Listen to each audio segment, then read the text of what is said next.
Ce journal vous est offert par la Cadeco, votre banque de famille.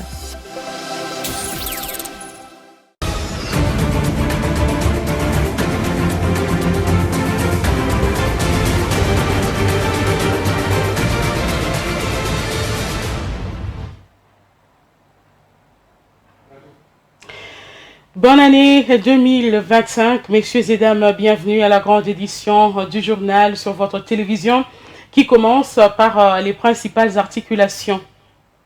Voulant marquer d'un sentiment particulier d'humanité, de pardon et de clémence, les festivités notamment du Nouvel An 2025 sur proposition du ministre de la Justice, le président de la République, Félix Tshisekedi, a pris une série d'ordonnances le mardi 31 décembre 2024, parmi lesquelles figurent celles portant mesures collectives de grâce. Vous suivrez la lecture de cette ordonnance dans ce journal avec nos amis de la Radio-Télévision nationale congolaise. La situation sécuritaire de la province du Kasaï était au centre de la réunion du Conseil provincial de sécurité qu'a présidé le chef de l'État, Félix Tshisekedi, à Tshikapa. Condamnation de 23 éléments de FARDC qui ont été déférés devant le tribunal militaire de garnison de Butembo pour dissipation des munitions de guerre, tentative de vol et violation des consignes. Tous les politiciens, toutes tendances confondues, divisent les Congolais par leur discours, a dit Jean-Claude Katende, président de l'Association africaine des droits de l'homme, qui a été joint au téléphone par Jean-Robert Djema. Vous le suivrez dans cette édition du journal. Et en dehors des frontières de la République démocratique du Congo, nous nous rendrons notamment au Burkina Faso où une loi d'amnistie pour se réconcilier avec les putschistes de 2015 a été envisagée pour être approuvée par le Parlement sous la junte militaire. Avant de nous rendre en dehors des frontières de la République démocratique du Congo, nous parlerons d'abord sport avec Trésor Kazadi qui est avec moi sur ce plateau. Trésor Kazadi, bienvenue. Merci Lorraine Ilunga. Bonne année 2025. Merci pareillement. De quoi nous allons parler ce soir dans la partie sportive? Nous allons parler de la Ligue de champions, la CAF, avec l'équipe de Maniema Union qui séjourne déjà sur le sol marocain où il sera reçu par l'équipe de phare de Rabat. C'est un match comptant pour la 4e journée de la Ligue de champions. Et nous vous signalons ici qu'au match aller, les scores étaient d'un but partout. Et Maniema Union va tenter de faire l'exploit devant cette équipe marocaine. Trésor Kazadi, nous vous retrouvons tout à l'heure dans la deuxième partie. Merci.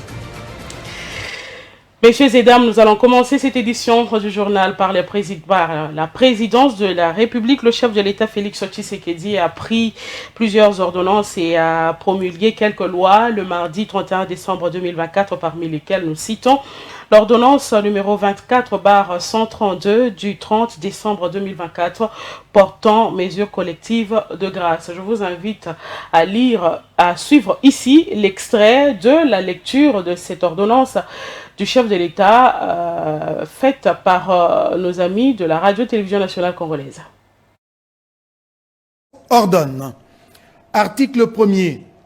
La remise de la peine restant à exécuter est accordée à toute personne condamnée à une peine de servitude pénale ou des travaux forcés inférieurs à 5 ans par décision judiciaire devenue irrévocable à la date du 31 décembre 2024. Article 2.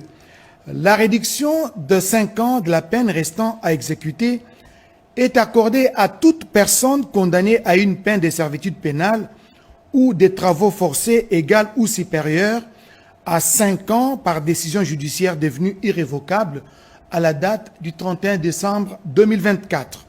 Article 3. La commutation de la peine de mort en celle de servitude pénale à perpétuité est accordée à toute personne condamnée par décision judiciaire devenue irrévocable à la date du 31 décembre 2024. Article 4. La commutation de la peine de servitude pénale à perpétuité à celle de 20 ans de servitude pénale principale est accordée à toute personne condamnée par décision judiciaire devenue irrévocable à la date du 31 décembre 2024. Article 5. La remise, la réduction et la commutation des peines prévues aux articles 1, 2, 3 et 4 et ci-dessus ne sont pas accordées. 1. Aux condamnés fugitifs ou latitants, aux personnes condamnées pour les crimes contre la paix et la sécurité de l'humanité et aux peines prévues par la loi numéro 15/022 du 31 décembre 2015, modifiant et complétant les décrets du 30 janvier 1940 portant code pénal. 3. Aux personnes condamnées pour les infractions ci-après: violences sexuelles, détournement des deniers publics et concussion, corruption et rémunération illicite, blanchiment des capitaux, financement du terrorisme et autres crimes économiques et financiers.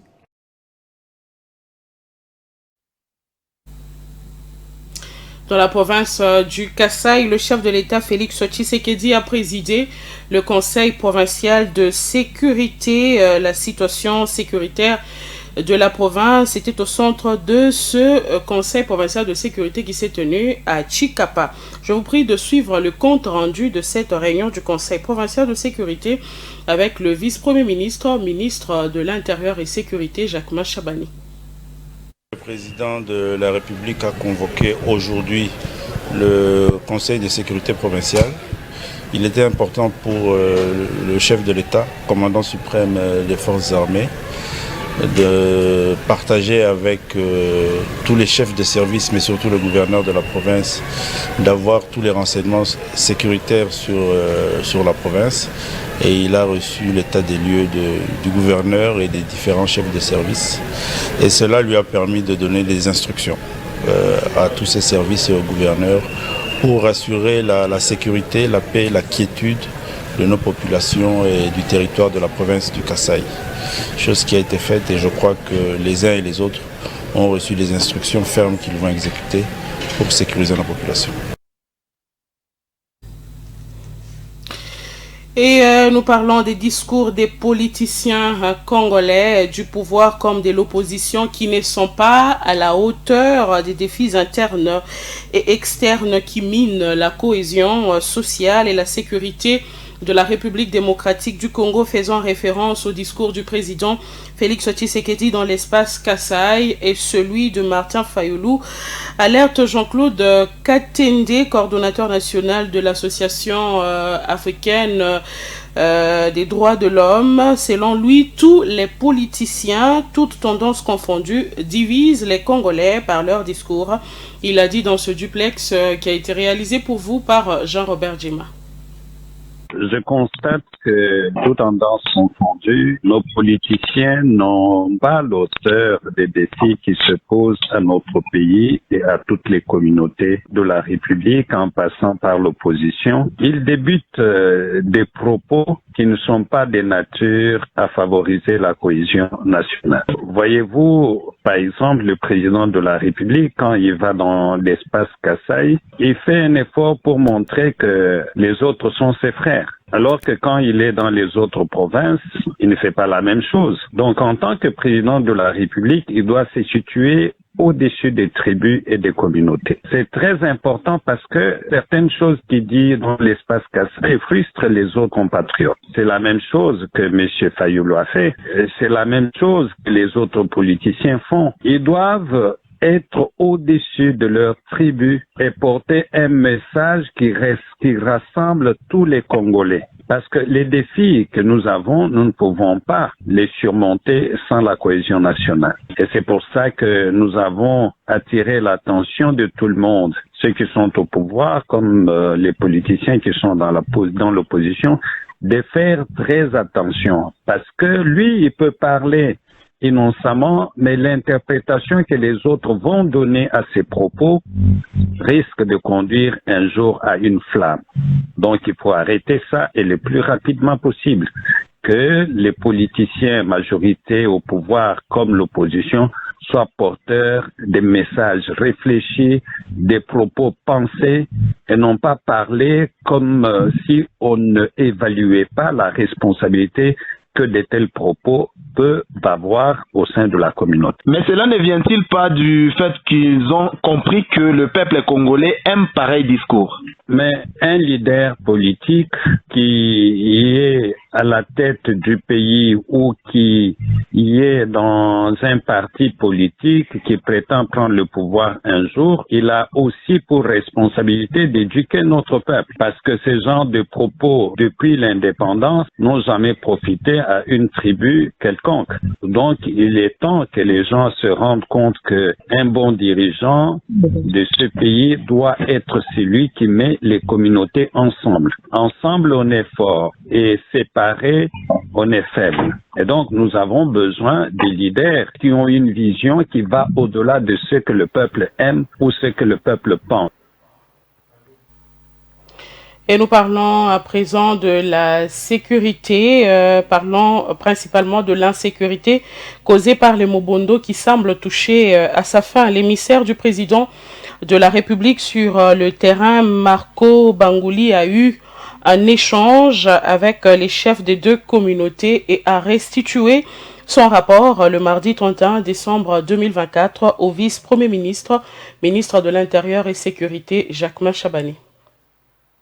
Marco Bangouli, émissaire du chef de l'État Félix-Antoine Tshisekedi Tshilombo, dans le conflit Tekeyaka, dans le Kwamount, a été reçu ce mardi par le vice-premier ministre, ministre de l'Intérieur et Sécurité, Jacquemain Chabani. Il était accompagné de 2 points focaux de ces deux ethnies en conflit. C'est après une série de consultations à l'africaine entre ces deux communautés dans le but de favoriser le vivre ensemble et booster le développement de cette contrée, comme le veut le président de la République. À l'origine de ces conflits, les litiges fonciers qui remontent d'août 2022. Ces conflits persistants est à l'origine des milices Mobondo à une centaine de kilomètres de la capitale congolaise et a causé plusieurs morts et des milliers de déplacés, paralysant ainsi les transactions économiques entre provinces. Ces messagers du chef de l'État, Félix-Antoine Tshisekedi Tshilombo, est porteur d'un message de paix, de réconciliation, de cohésion et de cohabitation pacifique entre ces deux ethnies. Par manque de clarté, il y a l'anarchie.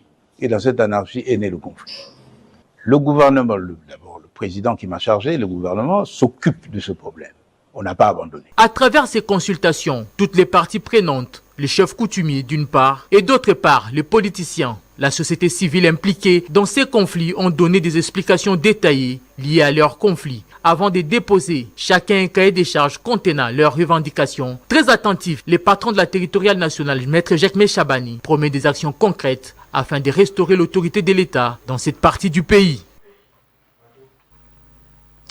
La cellule de communication du vice-ministre de la Justice est revenue sur plusieurs publications du parti en vol de Délice et Sanga sur les réseaux sociaux visant Samuel Mbemba au sujet de l'arrestation du journaliste Merdi Mazengo. Dans un communiqué lu le mardi 31 décembre 2024 devant le palais de justice, la cellule de communication de Samuel Mbemba a rétorqué que son arrestation est liée à l'infraction d'imputation dommageable qu'il a commise à l'endroit du vice-ministre de la Justice à travers les réseaux sociaux et pour lesquels il était en fuite à Brazzaville. Écoutez. L'arrestation de M. Merdi Mazengo est liée, d'une part, à des faits de viol commis par ces derniers en juillet 2024 et d'autre part, à l'infraction d'imputation dommageable qu'il a commise à l'endroit de Maître Samuel Mbemba Kabouya à travers les réseaux sociaux et pour lesquels il était en fuite à Brazzaville. S'agissant de cette dernière infraction, M. Merdi Mazengo avait publié le 23 octobre 2024 sur les réseaux sociaux que le faux député Israël Lobondo était premier suppléant de Samuel Mbemba et que ce dernier était révolté de se voir remplacé par la fille de Maître Samuel Mbemba à l'Assemblée nationale, ce qui est totalement faux. Cependant, Merdi Mazengo a enchaîné, durant pratiquement une semaine, son léchage médiatique allant jusqu'à soutenir que Samuel Mbemba ne répondait pas à ces publications parce qu'il était incapable de faire face à ces révélations accablantes. Ces publications sont encore présentes sur le compte réseaux sociaux de Merdi Mazengo. Telles sont les raisons de la plainte et de l'arrestation de Merdi Mazengo. Ceci n'a rien de politique. Nos avocats n'excluent pas la possibilité d'une plainte contre le responsable statutaire de ce parti politique. Si cela continue, la justice fera librement son travail et établira s'il y a une main politique derrière le comportement de Merdi Mazengo qui semble être pour le moment un délinquant ordinaire. Nous parlons justice et sécurité en même temps. 23 éléments des forces armées de la République démocratique du Congo déférés devant le tribunal militaire de garnison de Butembo pour dissipation des munitions de guerre, tentative de vol et violation des consignes. Ces derniers ont été condamnés le mardi 31 décembre 2024. Je vous prie de suivre le lieutenant-colonel Marc Azoukaï, chargé de communication et mobilisation dans le secteur opérationnel. Il est observé que en somme, le tribunal se déclare, le tribunal militaire de garnison de Butembo se déclare personnellement, certains d'entre eux ont manifesté matériellement et territorialement compétent d'instruire la présente cause. Combat autour de Limbourg et Matembe. Nous parmi ces militaires engagés, il y en a qui ont commis des faits qui ont déshonoré l'armée, à savoir la dissipation des munitions de guerre, le vol, le viol, le pillage. Et vous êtes dans la cité de Lubero, après les événements de Alimbongo et comparer les prévenus Mamadou Choukoro John. Nuit, Mamadou. On assistait, on écoutait le concert de Rafa qui était tiré la nuit et des fois la journée par des militaires fouillards du feu. Il a fallu organiser ce procès que j'appelle un procès pédagogique pour redresser un peu les choses, parce que on risque d'assister au même rythme demain.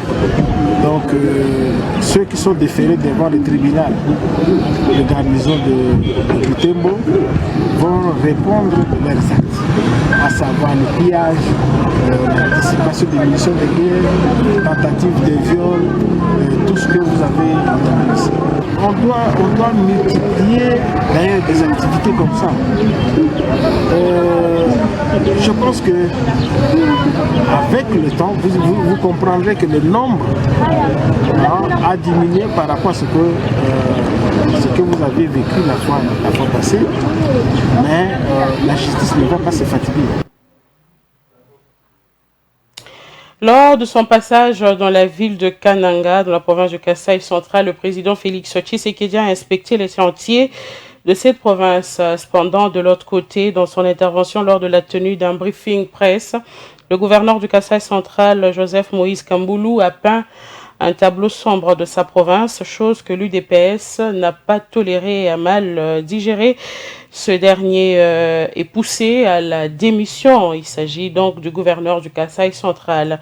Confirmation de M. Amandous Katonga, président fédéral de l'UDPS au Kasaï central. Je vous invite à l'écouter dans ce duplex réalisé par Trésor Kazadi.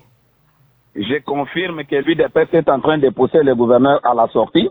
À Kananga, il n'y a plus d'opposition. L'Assemblée provinciale est constituée de l'Union sacrée, entendue par là la grande famille du chef de l'État. Alors, il est impossible dans la famille du chef de l'État que l'on puisse avoir un discours qui fait le bonheur de l'opposition parce qu'il n'y a pas d'opposition. Et effectivement, c'est ça que le gouverneur a fait au moment où le chef de l'État est sur place. Nous sommes en train de regretter les propos qui ont été tenus par le représentant du président de la République. Vous vous souviendrez qu'un gouverneur dans une province est un représentant unique et personnel du chef de l'État. Et il a toutes les possibilités de chuchoter à l'oreille du chef, mais sa sortie médiatique a surpris tout le monde. Je vais vous en donner le détail. Le gouverneur dit « Je suis peiné, je suis gêné, rien n'est fait. La province est totalement abandonnée. » Fin de citation. Quand il dit qu'il est peiné. Il est peiné par rapport à quoi? Il est gêné. Il est gêné par rapport à qui et par rapport à quoi? Il dit que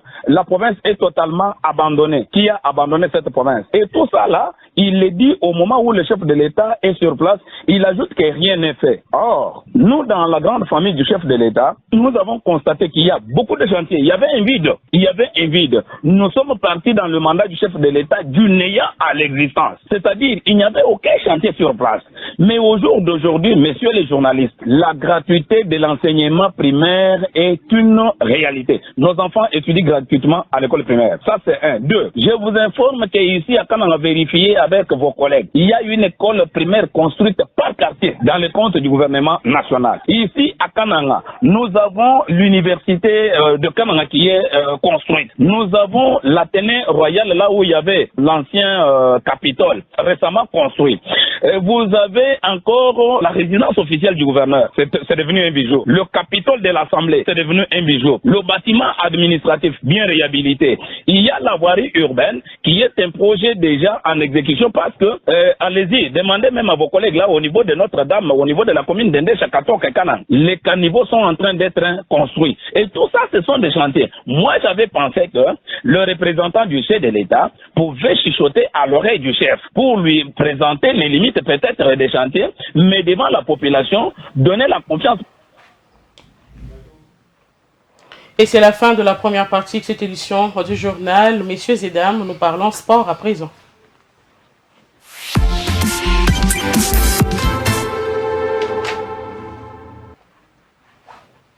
Alors, Trésor Kazadi est de retour. Bienvenue.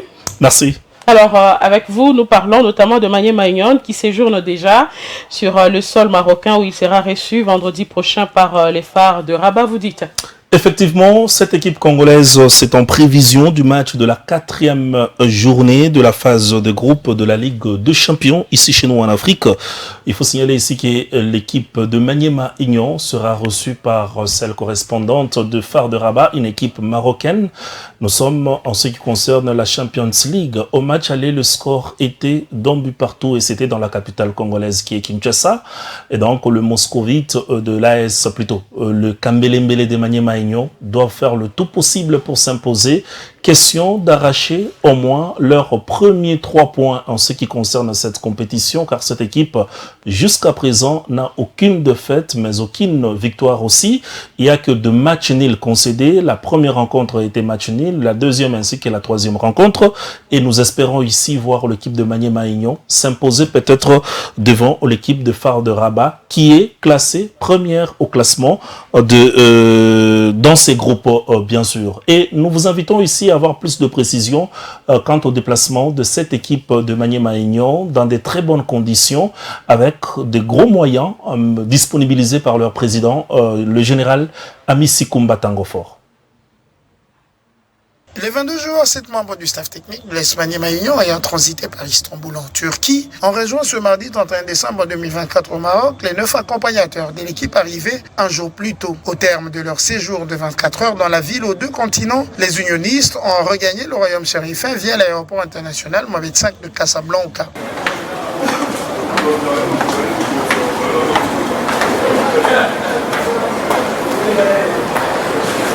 Aussitôt arrivé, le coach Kimoto et ses protégés embarquent dans le bus.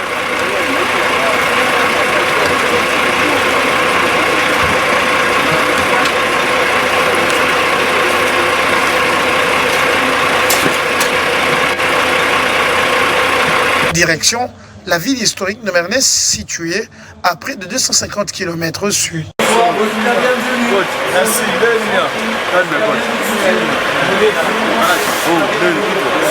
Sur place, les ambassadeurs congolais en Ligue des champions de la Confédération africaine de football ont été accueillis et installés aux aides d'hôtel de Mernès par l'équipe d'avance constituée des responsables du club.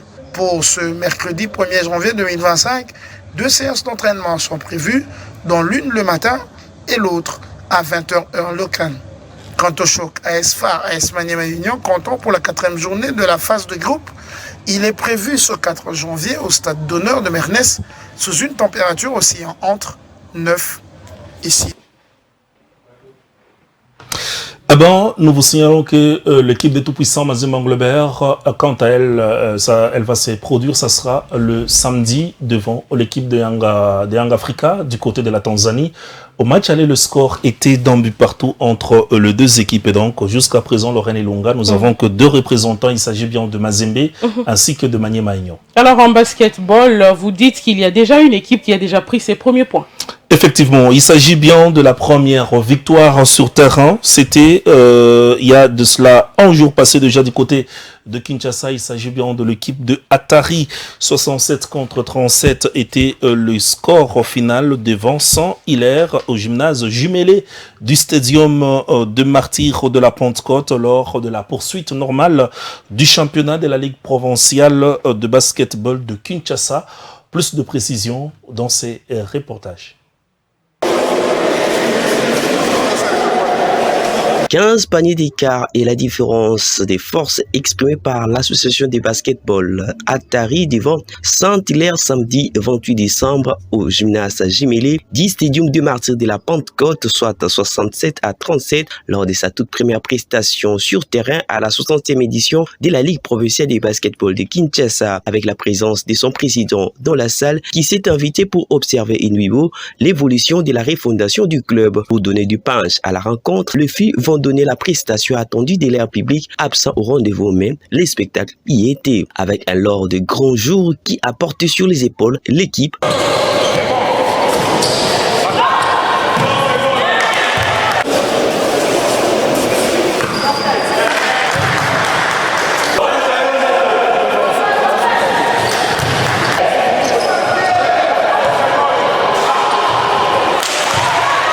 À l'exécution des dictats de Natacha Mambenya qui a peint la zone neutre par une élégance qui influençait également son expression de toute classe. Bref, tous ces résumés dont l'adage qui stipule que l'œuvre vaut plus que la formule traduisait également l'expression de Natacha à la fin du match qui entrevoyait déjà également le prochain match. D'un part, Atari évolue à nouveau et entrevoit déjà son prochain match contre le club. Question d'améliorer sa prestation et capitale. Point.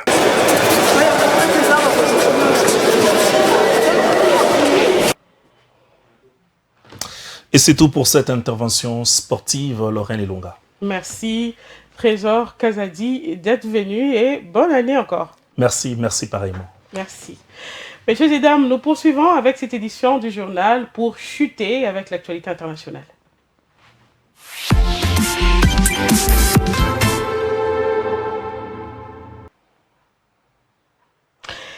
Au Burkina Faso, une loi d'amnistie pour se réconcilier avec les putschistes de 2015 a été envisagée pour être approuvée par le Parlement sous la junte militaire. La raison de la mise en application de cette loi par les autorités du pays est donnée dans ce reportage de Africa News. Le Burkina Faso franchit une étape importante de son histoire, marquant une évolution significative dans sa gestion des séquelles du passé, 10 ans après que la loi d'amnistie ait été envisagée comme un simple projet lors de la crise de 2015. Elle devient aujourd'hui une réalité, approuvée par le Parlement sous la junte militaire. Cette loi offre une grâce aux auteurs du putsch manqué de 2015, notamment les généraux Gilbert Diendéré et Djibril Bassolé, condamnés à des peines lourdes. Elle permet leur réintégration sous condition. Les bénéficiaires devront manifester leur volonté de participer à la défense du territoire face aux défis sécuritaires. En 2015, l'idée d'une amnistie avait suscité de vives controverses, jugées par certains comme une capitulation. Aujourd'hui, elle est perçue par d'autres comme une opportunité de réconciliation et un moyen de mobiliser des compétences militaires pour répondre aux menaces actuelles. Selon des politologues, ce tournant illustre la volonté du Burkina Faso de dépasser les clivages politiques et militaires pour bâtir un avenir résilient, une avancée audacieuse mais dont l'impact sur la cohésion nationale reste à évaluer. Les Roumains et les Bulgares peuvent désormais circuler pleinement et librement dans l'espace Schengen. Cette mesure n'est s'appliquer qu'aux frontières maritimes et aériennes. C'est une mesure qui a été rendue publique ce 1er janvier 2025 par les deux ministres. Euronews. C'est officiel, 18 ans après leur entrée dans l'UE, la Bulgarie et la Roumanie sont depuis ce 1er janvier membres à part entière de l'espace de libre circulation Schengen. Un moment qualifié d'historique par les gouvernements des deux pays. Jusqu'à présent, la mesure ne concernait que les frontières maritimes et aériennes. À la frontière entre la Bulgarie et la Grèce, les automobilistes se réjouissent de cette bonne nouvelle qui va leur permettre de gagner du temps. Да, наистина го чакаме с нетърпение и се надяваме от тук нататък да пътуваме с лекота и по-често. Ами да нямаме обашки, да е всичко окей. Облегчи с доста. Движението ще има повече туризъм. La nouvelle est également saluée par les chauffeurs routiers qui, à cause des contrôles aux frontières, pouvaient attendre plusieurs heures avant de passer dans un pays de l'espace Schengen. Чака с часове, губи се време. Търговците, които чакат стоката, и те се притесняват. И така. Се надяваме да бъде по-добре. En pratique, des contrôles temporaires seront effectués pour limiter un afflux migratoire. Créé en 1995, l'espace Schengen comprend 25 des 27 États membres, ainsi que la Suisse, la Norvège, l'Islande et le Liechtenstein. Et c'est la fin de cette édition du journal sur votre télévision. Messieurs et dames, nous vous disons merci de l'avoir suivi. Bon début de l'année 2025 avec Shalom Télévision. Au revoir.